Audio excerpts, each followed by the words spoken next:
আমার ছেলের লাশ নিয়ে আসছি, আর্থিক সংকট। কিন্তু এর মায়েরা কান্নাকাটি করে, তারা ক্যান্সার কেমোথেরাপি দিতে পারে না। এ কান্না কোনো প্রিয়জন হারানোর নয়, নয় কোনো শোকের মাতম। তবে এই আর্তনাদ যেন জানান দেয় বিশাল স্বপ্নভঙ্গের, জীবনের চরম হতাশার। গল্পটির সূচনা দীর্ঘ 2 যুগ পূর্বে। প্রায় 24 বছর পূর্বে নিজের সর্বস্ব উজাড় করে একটি সাপের খামার গড়ে তোলেন পটুয়াখালীর মাদারবনিয়া ইউনিয়নের প্রবাস ফেরত আব্দুর রাজ্জাক বিশ্বাস।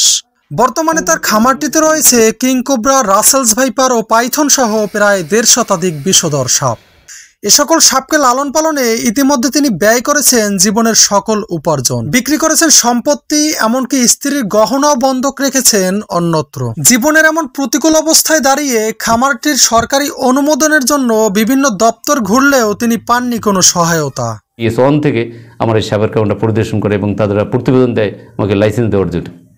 সর্বশেষ আমি মাননীয় প্রধানমন্ত্রীর দপ্তরে যখন ধর্ণা ধরি, তাদেরকে বলি যে আমাকে এখনও লাইসেন্স দেওয়া হয়নি।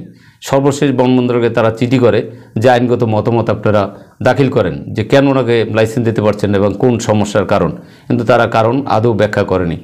শুধু বাংলারা সারা বিশ্বে আমার কাটা থেকে সর্বশেষ আমার ছেলের লাশ নিয়ে এসে শোনার সাথে সাথে আমার আব্বা সেও ইন্তেকাল করেন। তারপরের দিন আমি লাশ দাপন করি আমার আব্বার।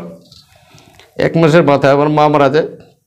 সর্বশেষ 300 আমার স্ত্রীর অলংকার বিক্রি করে সর্বশেষ বাবার জমি যতটুকু ভাগে পেয়েছি সেটা বন্ধক রেখে সুন্দরভাবে শুরু করছি। আকুতি জানাই মাননীয় উপদেষ্টাদের কাছে, যদি আকুতি জানাই, যদি তারা আমাকে এই লাইসেন্সটা দেয় তাহলে হয়তো আমি খাইপেরে বাঁচতে পারবো। তাহলে আমি কি করবো?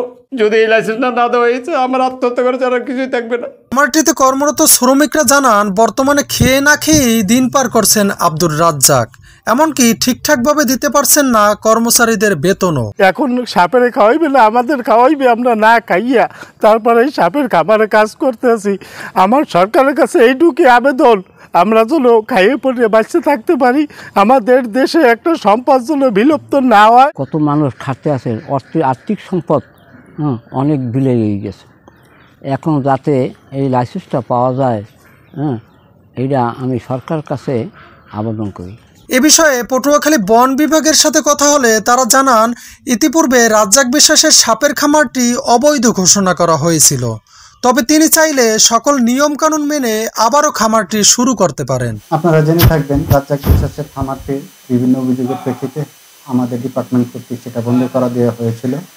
বর্তমানে যদি উনি চালু করতে চান সেই বিষয়টা আমরা খতিয়ে দেখে তথ্য সংগ্রহ করে পরবর্তী প্রয়োজনীয় ব্যবস্থা গ্রহণ করি। মানুষ সাধারণত শখের বশে নানা পশু পাখি পালন করে থাকেন, কিন্তু বন্য হিংস্র প্রাণী বিষধর সাপকে লালন পালন করা এ যেন এক দুঃসাধ্য ব্যাপার।